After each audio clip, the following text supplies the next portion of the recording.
Let's take a look at Ukraine. And to illustrate this, I'm going to share an excerpt that James Ressler references in his book.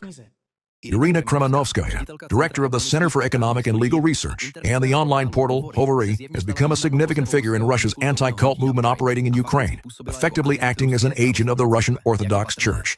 Following the departure of another key figure, Pavel Broida, Kremenovskaya has attempted to fill the position of the chief anti-cultist within the Russian Association of Centers for Study of Religions and Sects, RATSEERS, in Ukraine. Substantial evidence suggests that her rhetoric and actions closely mirror Russian disinformation campaigns, indicating direct coordination with a Russian anti-cult network led by Alexander Dvorkin. This collaboration appears designed to fracture Ukrainian society, undermine fundamental rights and freedoms, and justify the aggressor's military actions on Ukrainian territory. Cross-referencing the materials available online gives us solid grounds to conclude, and James Ressler points out this specifically in his book, The Serial Killer Against God, that Irina Kremenovskaya was closely connected to the dog hunter community.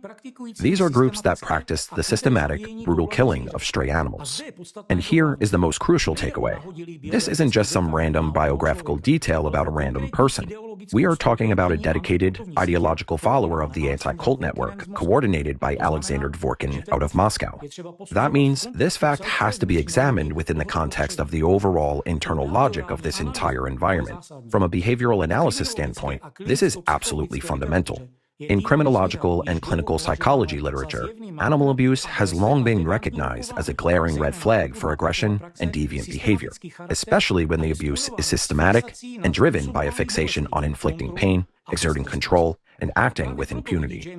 And that is exactly why James Ressler looks at the Kremenovskaya case and doesn't see a change in the underlying behavior, but rather a shift in the target and the tools. First, it was the animals. Then it was people. First, it was the direct infliction of physical pain. Then it became harassment, persecution, fabricated accusations, and applying pressure through legal and pseudo-expert mechanisms. When you frame this within the context of Dvorkin's anti-cult network, it becomes blatantly obvious. The form might change, but the internal logic of the violence stays exactly the same.